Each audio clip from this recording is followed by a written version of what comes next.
A man was killed in a crash in Vancourt this morning. The City of San Angelo will change how it disinfects the water, and a tornado watch has been issued for Tom Green County. Those stories and more. I'm James Bellini, and this is Live.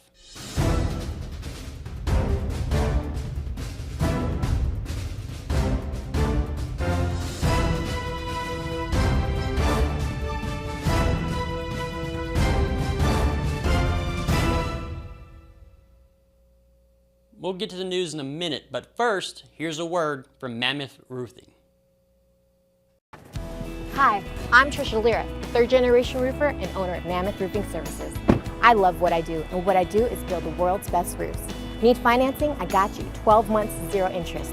I'm Trisha Lira. I want to be your roofer for life. Starting things off this morning, Texas DPS was called to a tragic crash that was called in Vancourt in East Tom Green County at the Rambelles Rock Company. Scanner reports indicated that AirMed 1 was dispatched for a man with serious injuries, but they were told to stand down as the individual involved was deceased. San Angelo did just receive word from DPS that 63-year-old Robert Stevens was the man killed in the crash. The City of San Angelo has announced a temporary change to how they'll disinfect the city's water supply. This is nothing new as the city does this every year for preventative maintenance that helps maintain the water distribution system. San Angeloans who use the water may notice a change in smell, taste, and appearance of the water for a couple weeks, but the water is still safe for normal usage. The San Angelo mobile app is the best in the business. No, seriously. Download it on the Apple App Store or the Google Play Store. It's free and always keeps you up to date with San Angelo news. The National Weather Service has issued a tornado watch for Tom Green County and 14 other counties until around 8 o'clock. Those other counties include Brown County, Callahan, Koch, Coleman, Concho, Crockett, Irion, McCullough, Menard, Runnels, San Saba, Schleicher, Sterling, and Sutton. I could have just said the entire Concho Valley and then some. It did get dark awful quick outside, and hail and high wind gusts are possible, of course, with tornadoes. That leads us into weather. Along with the tornado watch, San Angelo has about a 30% chance of storms tonight, a high of 98 and a low of 69. Those storms should clear up tonight and it'll be hot the rest of the week. Thursday, the high is 98 with a low of 67.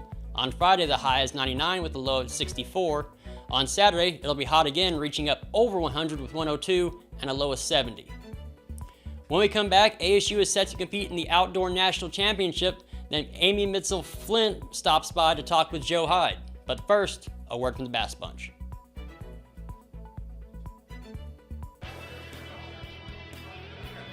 Hey, it's just me getting ready for our giant tag sale.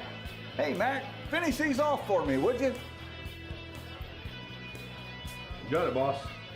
Right now, during our giant tag sale, you can get a new 2024 Nissan Sentra for just $335 per month. Don't miss our giant tag sale, only at Jim Bass Cars and Trucks, Houston, Hart, and Arden Road, or 24/7 at bassbunch.com. In sports, the Angelo State Ram and Rambelles are headed to the Emporia State in Kansas for the NCAA Division II Outdoor National Championships at the Zola Witten track at Francis G. Welsh Stadium. ASU has 15 athletes overall qualify, with 11 women and 4 men. For the men's side, Antonio Blair is competing in the 800 meter, Jacoby Jones in the pole vault, Mark Burden in the decathlon, and Solomon Odonkor in the 200. For the women, Marcia Spence is competing in 4 events: the 100 meter hurdles, the 4x100 meter relay, the long jump, and the heptathlon. Anna Ricamagno will be competing in heptathlon as well. Fatoumata Kabo will run in the 4x100 and the 4x400 meter relays and the 400 hurdles. Shade Finley, Kylie Frush, Zakia McDaniel, and Aliyah Harrison will compete in the relays as well. Allison Vaughn and Abby Zamzow are jumping in the triple jump and the long jump respectively. Tiamara Hill Johnson will throw the discus, and Kylie Payton will compete in the pole vault. That list went a lot smoother than I thought it would. The Outdoor National Championships will begin tomorrow with the decathlon at 10:30. And good luck to the Rams and Rambelles running for gold. And for more Concho Valley sports, keep checking sanangelive.com.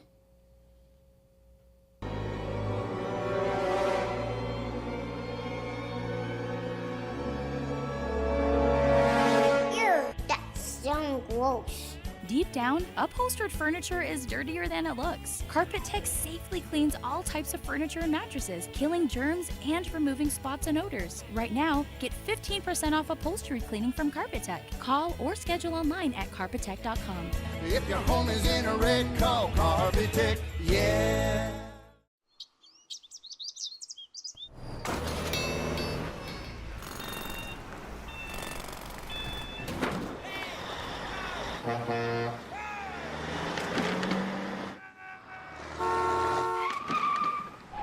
It's hard to believe how reckless some people can be and how hard they fight against real victims. You need a partner who consistently beats the giants and who will never, ever flinch. Well, hello and welcome back to the show. My name is Joe Hyde. I am accompanied for this interview segment with a very smart, talented, and beautiful Amy Mizell-Flint. Gosh, now, thanks, Joe. Well, the thing is about this is, why do you have three names? I mean, you sound like a Texas country music star. William Clark Green or Robert Earl Keen. Sure. Amy Mizell-Flint. Hey, it's my Oprah name, right? No, so of course Amy is my birth name. Okay. So that one's an easy one. You can't get rid of it. I mean, not legally, and then or not legally. Anyway, and then my first husband's last name was Mizell, and my first two children's last name is Mizell, and then he passed away when my kids were little, and I got remarried when they were still fairly young, and I didn't want to change my name when they were still kind of trying to figure out life, and so my current husband John Flint is totally happy with, or totally okay with me carrying both names for the children's sake. Right. Well, I mean, for the kids. No, so, but so when they graduate and they grow up and they go off to be doctors and lawyers and stuff, are you going to drop it? Well, so what happened was I was writing back then and involved in the community in lots of different ways. All right, so you have too many egg droppings everywhere. Well, not egg droppings, Joe, but I mean, people got to know me as Amy Mizell-Flint, and so a lot of times I'll say Amy Flint, and then when we're talking, they'll be like, "Oh, Amy Mizell-Flint," and so I just keep it that way so people know who they're talking to. So they don't get confused. Exactly. It's kind of like when I was in high school, I went by my middle name, which I won't say what it is. Oh, can you guess it? But when I got to Texas A&M, the promised land, they kept calling me Joe, and I said, I just gave up. I said, I just quit trying to correct them. Right. So I just kind of became Joe. So is Joe your real name? Yeah. Okay. It's not Joseph, just Joe. Just Joe. Because we're from Georgia. Gotcha. It's a Georgia name. Yeah, that is a Georgia name. One of those southern things. Absolutely. Anyway, Amy is a current member of the San Angelo ISD School Board, and what else do? You have a radio show. I do have a radio show. You have a radio show where you won't invite me on. I'm not allowed to, Joe. It's only for nonprofits. I am a nonprofit. I'm in the local news business. That's nonprofit. I understand that completely. and you are the executive director of the San Angelo Clubhouse. Yes. Okay, so we're gonna unpack all these things. All the things. So everyone can understand. So so you do a lot of things that touch a lot of parts of the community, and the first one is school district. Yes. So the big controversy of the school district is, what are you going to do with the old freshman campus, which I understand that used to be the central. What is that building? Is it Old Central High School? No, it was Edison Junior High before it was the freshman campus, and before that, it's been several things. It started as the San Angelo Junior College. Okay. One of the first junior colleges in the state.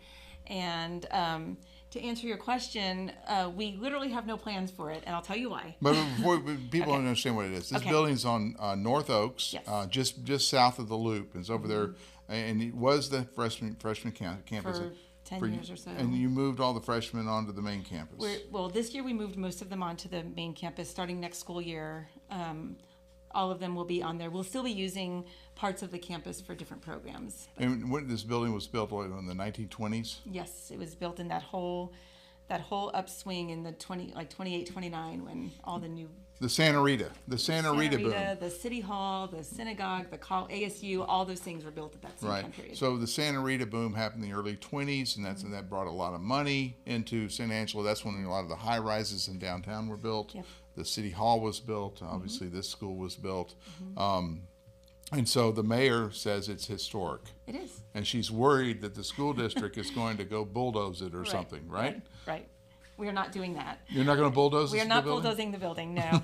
And, the biggest rumor that is exactly that, a rumor, is that we've sold the building to Shannon. And I can promise you we have not sold the building to Shannon. And Shannon is the hospital system that has mountains of cash. Right. And they can buy anything they want. Right. They could probably build a building on top of that building and keep that building there. Well, they have so much money. Well, the thing is that the school board is the group that first has to approve us even putting a property up for sale. And we have not in any way talked about selling that building.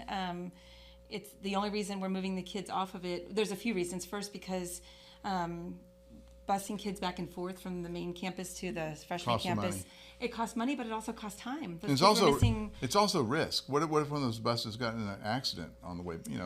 There's risk there. Yeah, I mean, we trust our bus drivers though, and there's you can trust bus drivers. I'm talking about the drivers in San Angelo. Okay, that's fair. But the biggest issue, aside from a possible liability, but the biggest issue really was kids were missing class time. So they'd get bused there. It takes 10 minutes to bus them, and they'd be at least 5 minutes late getting back there, and then they have to get to class. So they're missing 10 minutes of each way of class, and we have to make sure that kids get the class time that they need. And so you had enough room at the main campus to try to integrate. We had almost enough room. We moved technology that was housed in the Sousa building that is moving to the Alta Loma Elementary that will be not used next year with students. And then a few other things were able to be moved around, but then also for temporarily we'll have a couple of portables out there to house the students at the high school, just to house the students. What's going to come of the old Edison Junior High building, the old freshman's campus building that was built in 1920 something during the Santa Rita boom? Right. So for right now, we're waiting to. We'll be using it for several projects. I know the Career and Technical CTE is going to be housed there for this next year. The biggest problem with the campus, as much as we love the building and we love the campus, is that there's some plumbing issues that need to be taken care of. And we're at a point where it's like, well, we can pay for $300,000 in plumbing issues or pay for teacher raises, and so we're looking at what's the best way to use taxpayer dollars. And it's important to understand that the school districts have two buckets of money. You have your maintenance and operation, or M&O, and you have your interest in sinking, or INS. I can't say sinking. It's like the Titanic; it's sinking, right? Oh gosh. Anyway, no. And so what you have to do is you're having to use M&O money to try to fix a lot of these things, which the school district has done for decades. Sure. They fixed a lot of stuff without going out and getting loans. Absolutely. Bonds, they call them bonds. Bonds, yes. Right. And I mean, as much as we all hate the increasing interest rates, the kind of unusual irony there is that this, with increasing interest rates, that means we get more interest rates on on our bond funds that we have. Everything costs more money. It does, and so we are trying to do the most with what we have. Right. But anyway, so there's been no movement, nothing you've heard on any agenda or any even discussion of an agenda to sell that building. No, I would be one of the first 7 or 8 people to hear that. Would you be against it? I would have to see what the buyer's going to do. Well, I mean, first I'd have to see if we would actually use the building in some other capacity.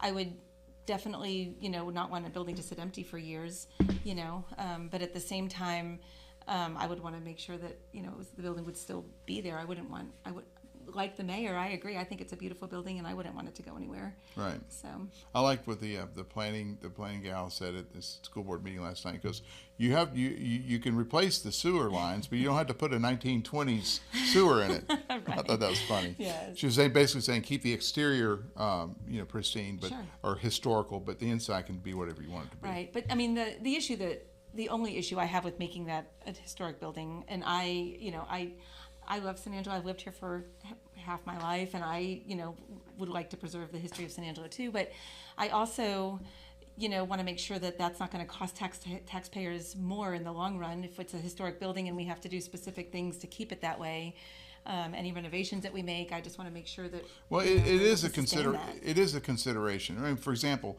when Lee Pfluger paid to renovate that old Army surplus store, which before that, when it was built, it's where people brought their sheepskin right. In there. They wrote them in the bottom of the Angry Cactus into a basement there.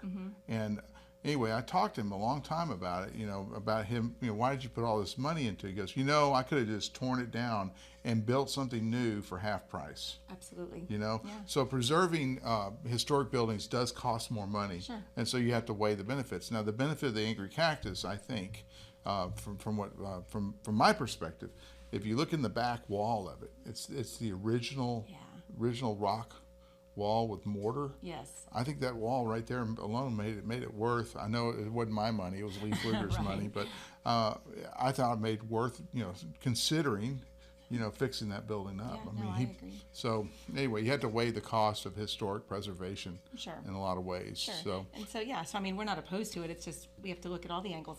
That's why we're elected, Right. to just look at every detail and see what's best for the taxpayers, all what's right, best for so our community. like me, you have kids who've just graduated from schools here. Yes. And one of the big complaints we had from the election, we had that police chief election. Mm-hmm. We only had about 7,000 people vote out of, 65, 70,000 registered voters in the city of San Angelo. Mm-hmm. So we think, as the voters, we think the school district here is not doing enough to train the students how to vote. That almost sounds like you want us to indoctrinate students, Joe. Well, we No, I'm won't just want them to kidding. vote one way or the other. I'm just kidding. I didn't say vote Republican. I know. No, I'm just kidding. I have to disagree with you on that. Okay. Like you, have my son graduated. My third child graduated last year. I have two others that have graduated from our district, and I mean, we have an amazing Department of Social Studies that teaches kids how to vote, the importance of elections. They teach them about democracy and how important the First Amendment is. Yes, Jacob, my son can get out here and tell you more than I could probably about the First Amendment. Yes, because I feel like what's happened in our country. And this is not the school district related. This is just culturally. Sure. We had 9/11 happen, and all of a sudden everyone starts telling everyone to be safe, and so safety became more important than having freedom. Right. And I used to editorialize every day on San Angelo Live. Now I quit doing it because everyone hates me for doing it. But even though they were some of the finest editorials ever written, sure they were, but one of them I wrote was, "Quit telling me to be safe." Oh wow. Because what you're telling me is surrender your freedom so that you won't die. Right. I gotta be a way to do both, right? I think safe and vote. I think that you can, well arm yourself with the Second Amendment to be safe, Fair. and then you can still speak your mind. Sure. And one of the issues also that I see, being in the news business, is there's a big time challenge now with particularly younger people. When you report something that's uncomfortable, then they want to latch on to that and say, you shouldn't report that. You need to take that down because it's uncomfortable or it's not fair to XYZ, who is the subject of the story, even though, if it happens, it happens. Yeah. And news needs to be reported. Now, we've had some back and forth on that too. Sure. So. Sure. Well, and, the thing is, I think there's a pro and a con here. We want our young people, obviously we want them out there and politically active, but at the same time we want to make sure that they're educated and they know what they're being politically active about. Mm-hmm. There are times that I think sometimes, they don't know all the details behind what they're being active, and I believe that this has happened throughout history. Right. I think it's not just this generation. It has. But to be fair, what 30-year-olds out there voting? It's not just the 19-year-olds. It's the 30. People don't become active voters for the most part till they're 40 till they have their kids and they're like, oh wait, I need to vote and protect. Right. So, But I think you do it your way, and I do in my own way try to get people out there and vote. But they do have a social studies program in the schools district. Because I remember when I went to Katy High School and out there, now it's Houston, but it was back in the day, it was rice fields. Oh gosh. It was very rural. Katy was? Yeah. Oh my gosh. But I had Mr. Pepper. Oh, how fun. I remember him. He was my government teacher. I think it was my senior year. I had to take government. Mm-hmm. And I used to argue with him all the time because he was a left-wing loon. Oh gosh. Even back then. He hated Reagan. Oh my gosh. But regardless, I still cherish what I learned in government class in high school, and I want to make sure that we have kids that are getting it too. Right. So the state of Texas requires 3 years in high school. 3 of the 4 years have to have social studies, and they can take a 4th year for another type of diploma. It's an elective. No, there's a, I can't remember what it's called, but there are you could take 3 or 4 years of social studies, and then they can get that extra year, but they have to take U.S. history, they have to take Texas history, and I think they have to take world geography, are the 3 that they have to take, and then there's other types of social studies. By the way, I just read a really good book on Texas history. Okay, what is it? Unsettled Lands. Oh. Unsettled Lands. It starts from before the Revolution, or the big fight in 1836, right. And it kind of sets it up and explains why all that, because all you hear about is Alamo and Goliad and San Jacinto. Right. That's what you kind of remember. Yeah. But this explains why everything was happening before, primarily because of tariffs, just like the Tea Party stuff, yep, right? Yeah. And also the, I think that it was Unsettled Lands author, and I can't remember his name, but he makes the argument that it was kind of like a guerrilla effort by Americans to take Texas from Mexico, but and from everyone else that lived in Texas. But regardless, you have to get through some of those, I mean, in conquest, you're reading about conquest, really, right. and so you got to understand from that perspective. Anyway, I'm going way off topic here. But I mean that's all part of history and learning about, to your point, that's all learning about why things are the way they are. Right. And I think that's the importance of teaching our kids about history and government, and so they know, why everything is. I was going to tell you just really quick. I took Jacob with me. He was a senior last year, and we went to D.C. Mm-hmm. And we had some time one afternoon, and I said, "What do you want to do? You can do whatever you want to in Washington D.C." He wanted to go to the archives to go see the U.S. archives, because he wanted to see the Constitution. Mm-hmm. It's there. The original Constitution is there under glass, and we're not allowed to take pictures, and the lighting's dim. But I just thought, I was so proud of him and of our school district to teach that that's even something that because you think exists, you think like me, I'd go to the Air and Space Museum. Exactly. I thought that's what I was thinking. I thought Air and Space. I thought there's all those Smithsonians that are right there. Right. And he wanted to go to the archives.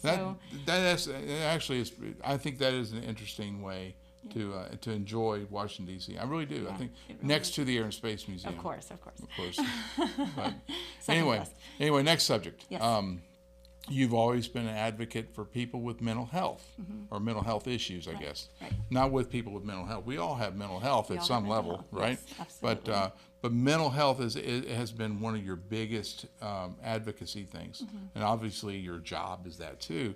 But I'll just set this up. When I was running for county judge, I had to look at a lot of the issues, and one of the biggest issues I saw was that the jail was expensive, and it was expensive to pay for the drugs to treat as many people who had, who were taking like Prozac or, I call them psychedelic drugs, right. But they were prescription drugs that if they're incarcerated and they're prescribed them, we have to supply them as taxpayers. Yep. And Sheriff Hanna, Nick Hanna, he's our sheriff in Tom Green County, he said that 25% of the jail population at any given time has some type of mental health type drugs being prescribed to them. Right. And I'm like, my goodness, that and it was costing anywhere from $10,000 to $15,000 a month at that time. Now it's probably Shannon went in there with their pharmacy techs, and they figured out a way to lower it, I guess, by saying, well, you really don't need this, Right. That kind of, they went and audited what people either, prescribed, and I think they got it down from like 17,000 down to 7, but I'm sure it's creeping back up again. Sure. But that's a problem when you have 25% of your jail with some type of mental illness. Right. It costs taxpayers money. Right. And I think that kind of puts it in perspective for a lot of people who, whatever, mental health week, awareness week, whatever, blah, blah. Right. No, this is about your tax dollars too. Absolutely. Well, that, and also people who, have a mental health diagnosis and for whatever reason have a crisis that have to go to Shannon Behavioral or Rivercrest, like there are tax dollars involved in paying for that if they're not funded, if they don't have Most people insurance. don't have insurance that covers it. Exactly. Or a lot of them don't. Right, although my company does. Of course it does, Joe. It does, because we're good Democrats. We have Obamacare Silver. Oh, gosh. In case you want to work for us, we're hiring. Oh, gosh. Well, but I mean, and honestly, and I know you're kind of joking about that, but really, I mean, health insurance is the number one benefit that people need, because they can't always afford to go out and get their own. They certainly can't afford to self-care or to private pay.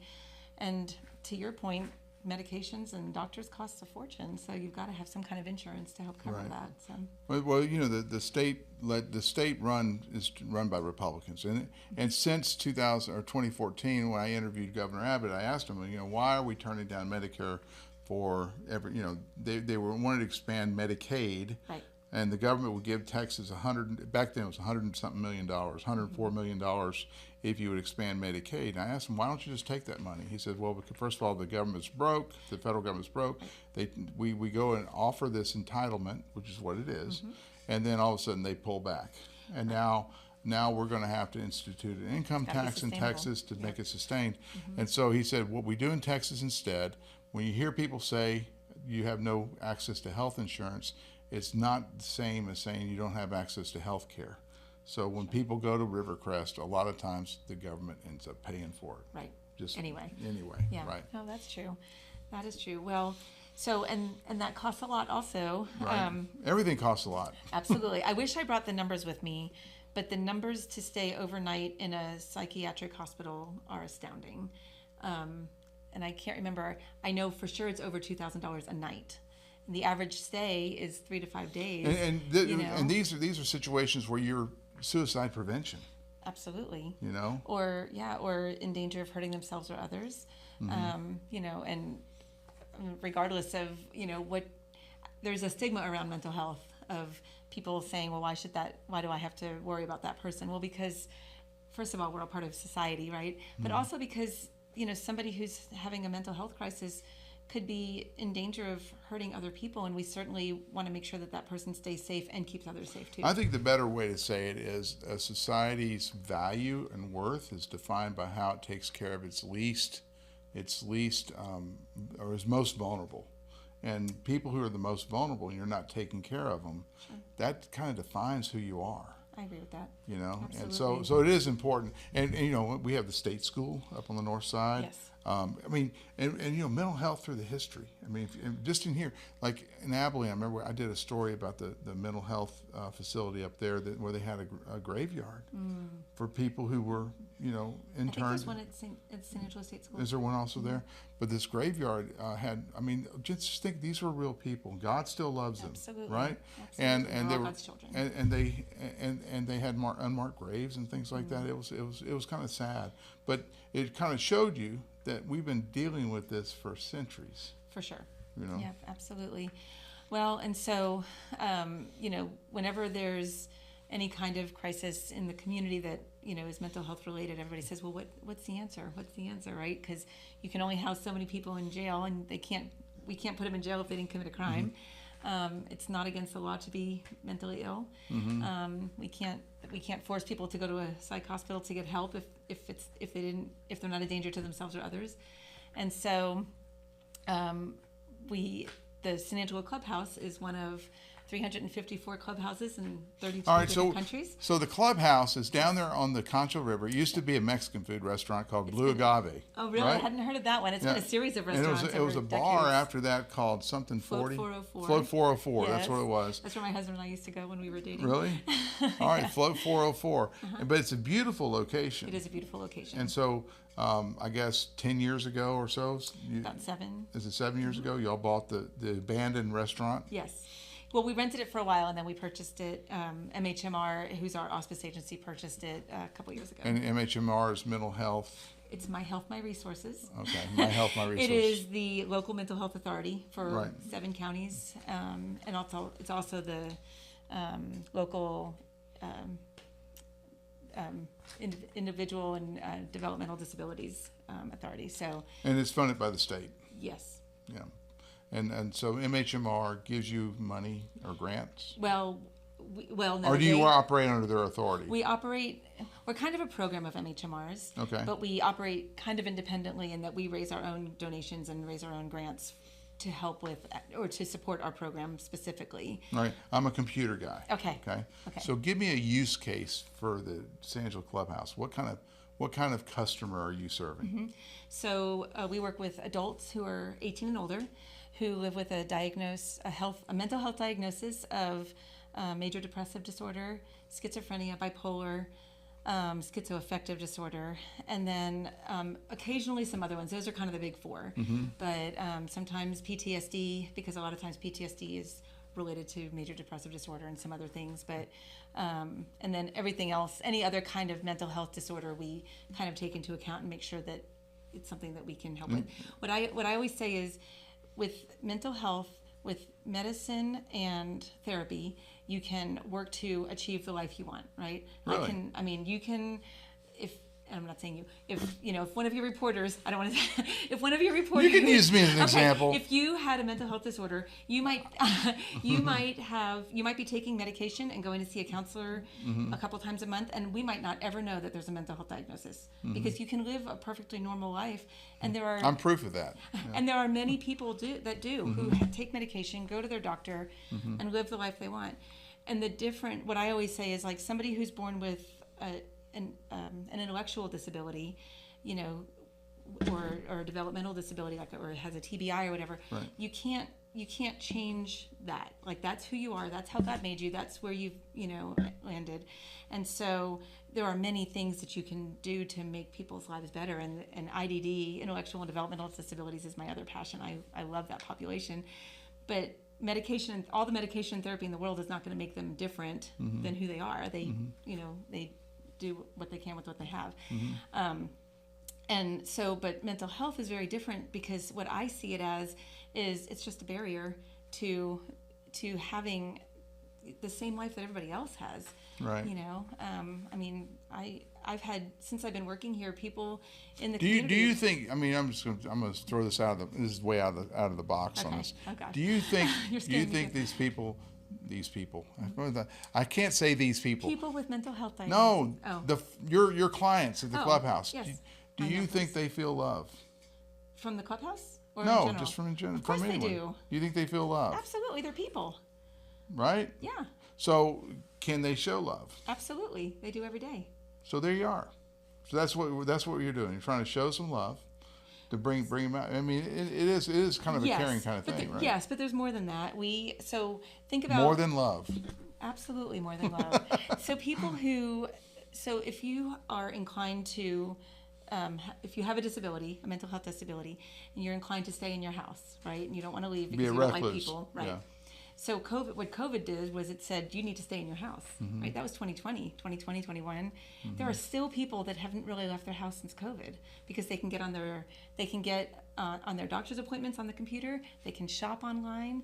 So I'm still seeing a couple weeks ago, we had a lady who it took her and her therapist 6 months for her to work up the nerve to get on the bus to leave her house. My goodness. Right? So it's more than just showing love. It's giving people a reason to leave, to get up out of bed in the morning. Okay. To leave their house. All right, so stop right there. What do you do what is the attraction of the clubhouse? I was just getting to that. I know.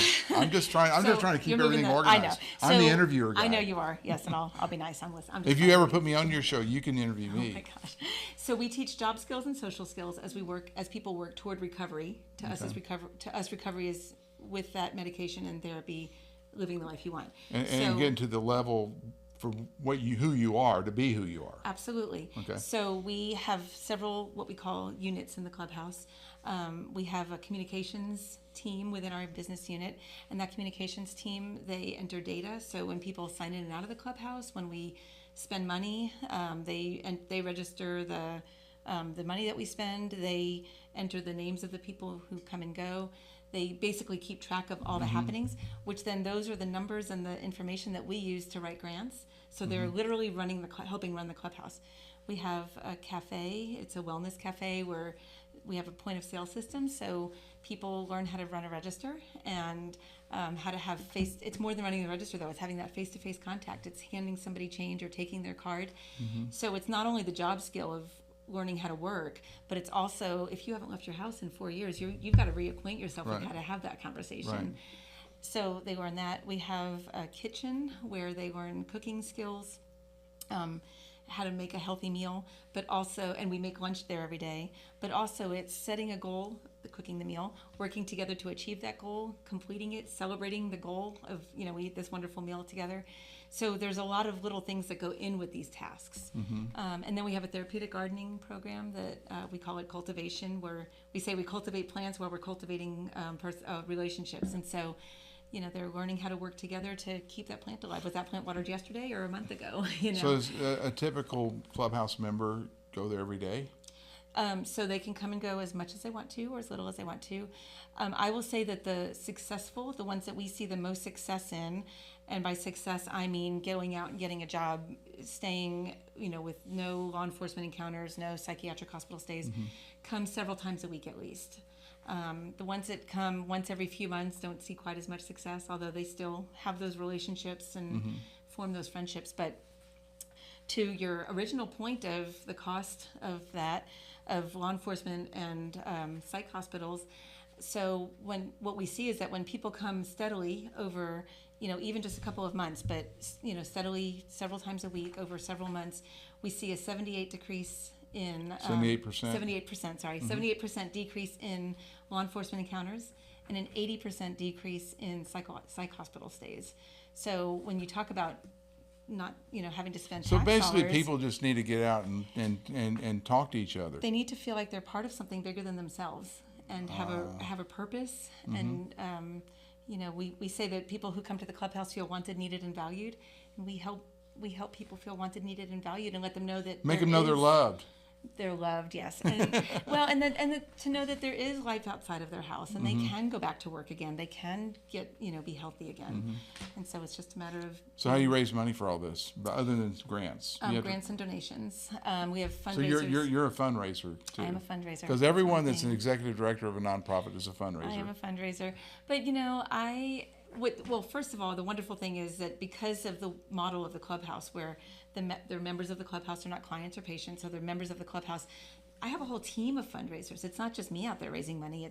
I could have brought a member with me, and they could have spoken just as eloquently or more about the importance of the clubhouse. And so when when we have our events, I don't get up and speak. I have my members speak, and they talk about how they just got their degree, or they're going to school, or they just got back to work for the first time in 3 years or whatever. And so, but yes, so we have fundraisers throughout the year, and then we also, because we're part of a larger MHMR. Well, bigger than MHMR, we're part of the Clubhouse Coalition. Okay, so that's like they have Clubhouse. You're benchmarking other towns. Absolutely. So there's a Texas Clubhouse Coalition. There's about 15 of us in Texas. 8 of us are what's called accredited through the Clubhouse International. There's several startup groups.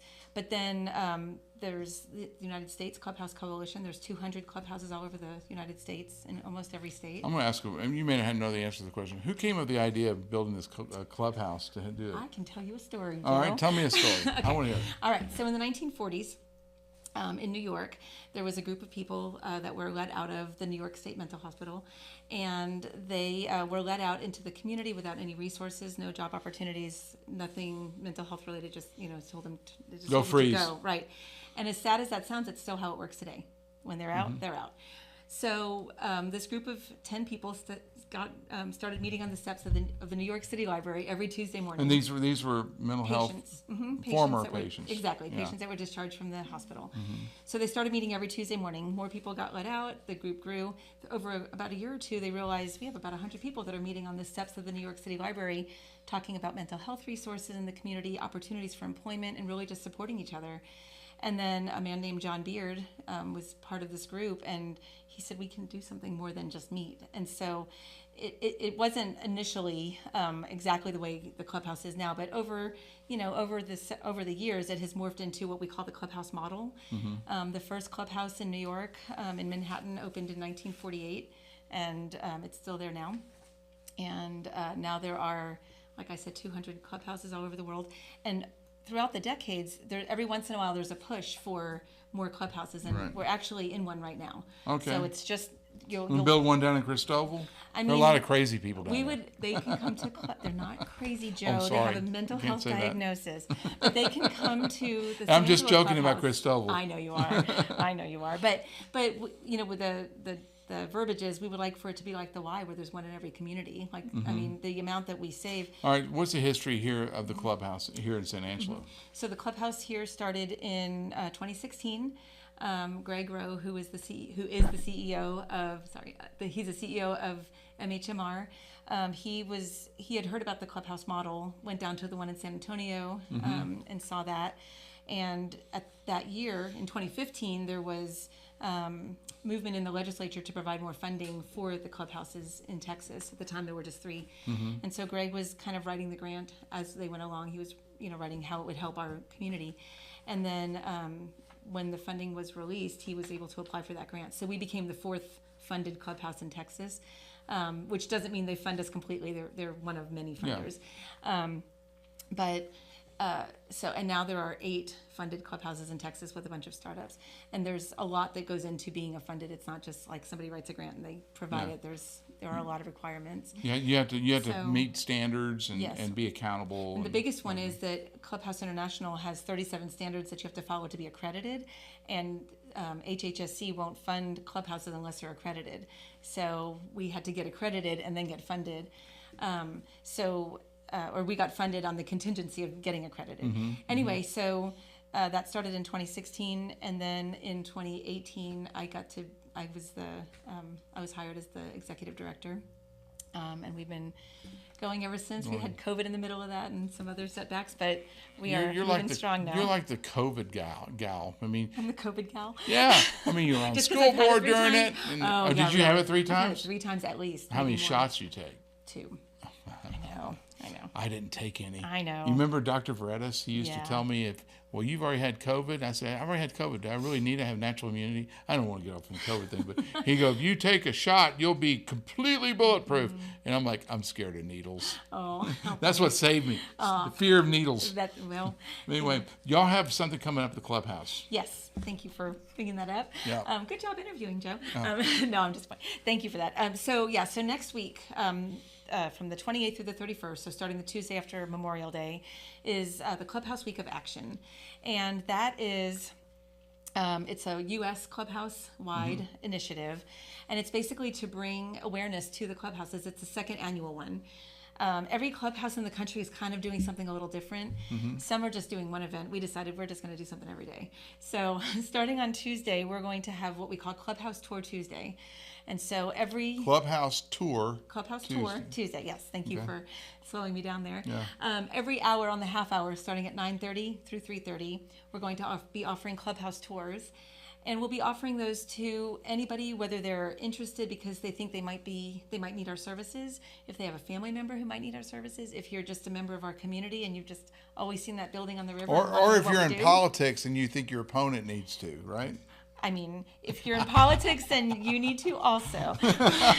Probably need to. No. I'm not going there. Wednesday, so wellness is a huge initiative for clubhouses, because if you're physically well, there's a better possibility or better likelihood that you'll be mentally well. Mental and physical wellness go together. Right. So we're doing what's called Wellness Wednesday, and that is we'll have multiple wellness activities throughout the day. Kind of some of the things that we do in Clubhouse, and that way we'll kind of showcase several things in one day. We're hoping to have like a dance class or something where somebody's going to come in and teach us. We'll have healthy snacks. We'll do our wellness walk that we do every day, and just different things. And we'll have a lot of that online. How far do you walk on your wellness walk? Kind of depends on how much time we have. We usually walk down the river, kind of, usually about 25, 30 minutes. So there's a trail along the river that you can walk on? Yes. Okay. So speaking of politics, the big one that we have is on Wednesday we have one called Empowering Community, and that's the one where we really would love for community leaders and media to come and any clubhouse or any community member to come and learn about the clubhouse. So Drew Darby will be speaking about the importance of clubhouses. And Drew Darby is the state rep who represents House District 72, which includes San Angelo. I have to always define things, because people listen to this thing on our podcast and they might be in like New Jersey. Who's Drew Darby? Exactly. Well, he is a great advocate for mental health, and so and has done some really good things for our district. And so he'll be speaking about the importance of mental health in our communities, and about clubhouses and why clubhouses are important to the mental health of communities. And then I have several clubhouse members that will be speaking also about how the clubhouse has empowered them to be where they are now. Some great stories that you won't want to miss. Okay. And then the last day, and then I'll stop. Wait, back up. Okay. So that's gonna be like testimonials. Kind of testimonials, yes, yeah. Okay. I mean, the members are used to I have taught them how to tell their stories and give testimonials, I guess. But yeah, talking about, what their life was like before the clubhouse, how the clubhouse, how their life changed when they came here, and what things that their goals that they have now that they didn't have before they came. Okay. So, and then the last day on the 31st, we're going to go to the courthouse, have lunch, have a picnic lunch on the courthouse lawn. And then we're going to take our mental health signs and just walk around the courthouse in a sign of. You're going to have a protest. We're not having a protest. I called Lane Carter, our county judge's office, and said, I just want to let you know we are not protesting. We're just bringing mental health awareness to the courthouse. And I'll be honest, it's because you cannot take a bad picture in front of that courthouse. It's a beautiful really can't. backdrop. Yeah. And so built in the 20s. I know, probably around 30s. Yeah. Early 30s. Yeah, that's true. But it's the same boom. Exactly. Same boom. Exactly. So that'll be our clubhouse. See how things come circle and right around to the beginning? Yep. You're going to have a protest in front of one of those old buildings. We're not having a protest in front of any building. But I do think it's important, because of it's, centrally located in downtown, and again, the beautiful and it's people will see it, and it is picturesque, yes. and it says, hey, we're advocating for what we do. Mm-hmm. So. And I love, speaking about teaching people the importance of voting, I've started doing that at the clubhouse, because a lot of people who live with mental illness don't think about voting, even though everything that they can vote about will affect them directly, just like anybody else. And so we have candidates come in and talk about, why they're running and what they're running on, and then we take a van of us to go vote. I don't tell them how to vote. I just tell them that they have to vote. You're not ballot harvesting? I am not ballot harvesting. I don't have enough to. We have humor on San Angelo Live. We try. Not ballot harvesting, just giving them education so they can go out and make an informed vote. So. Okay. Well, that's awesome. So this is going to be at the clubhouse next week. Yes, all next week, and you can get on our Facebook page, San Angelo Clubhouse, or on our website, sanangeloclubhouse.org, and it'll all. And it's right there on the river at Irving Street. River and Irving. Mm-hmm. River and Irving. Okay, and there's a bridge that connects downtown with. Yes. The other side. Literally, every time I tell people about that, it's a low bridge. They go the bridge, and they're like, yes, they go the bridge. Exactly. They all know it the dips bridge down. Exactly. Whenever we have a flood or whatever, we have this picture from water rushing over that roadway on that Irving Street bridge, and that's like it's a signature that we use. I think it's nice to have that kind of bridge because we have the high bridges too. Sure. So. We always watch people, because even though the city puts cones there, we watch people, like you could watch them thinking about it in their vehicles. They're like going, and then they back up, and they're like, no, I'm just going to go. And they're always in a Toyota Corolla. You're right. They're not like an F-350. Right. It's like a little bitty car, and they're trying to get through. Don't do it. We sit there and watch them out the window. We're like, don't go. Anyway, this is Amy Mizell-Flint. She's very involved in the San Angelo community. She does a lot of stuff. She's on school board. She's a mental health advocate. She has a radio show that she won't invite me on because for nonprofits. You know why I know why, because you don't want to ask Fred Key. Fred Key won't let me do it. I'm going to blame him. I'm not blaming anybody other than it is specifically for nonprofits. It's a venue for nonprofits to come and talk about what they do. I'm a nonprofit. I know all about nonprofits. I've read all the 990s or 909s or whatever those things are. I understand. But anyway, like, comment, or share this if you want me to be on Amy's radio show. Oh, gosh. Thanks, Joe.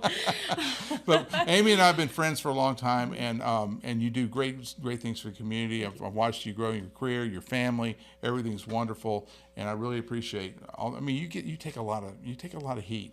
Probably not nearly as much as I do, but it's Nobody takes as much as you. Oh man, it's been fierce. Poor Joe. Everybody, like, comment, or share. I heart Joe. I heart Joe. Otherwise, I might be in the clubhouse next week. You should come next week anyway. I will. Okay. I'll come on the media day. Okay. And we'll see who comes and makes speeches. That would be great. Actually, I could make a speech. Oh, would you like to make a speech? No, you're not gonna let me make a speech. You won't even let me on your radio show. We'll talk after. Anyway, Amy Mizell-Flint, thank you for being on. Thank you so much for having me. And I'm Joe Hyde, back to the studio. When it comes to unique pieces you can't find anywhere else, Kano's Diamonds and Coins is your one-stop shop. With over 24 years in the diamond and coin industry, Kano's Diamonds and Coins is West Texas's choice for diamonds, jewelry, coins, silver, and gold. Owner Bill Cano stands by his work and offers free consultations, including estate jewelry. Don't just trust anyone with your valuables. Come see the staff at Cano's at 1016 West Beauregard in San Angelo. Thanks for watching the Live Daily News Show, the only locally owned live news show in the Concho Valley. Go like us on Facebook, X, formerly known as Twitter, and other social media platforms, and download the San Angelo Live mobile app to stay up to date on all the news from in and around the Concho Valley. Thanks again, and we'll see you back here tomorrow.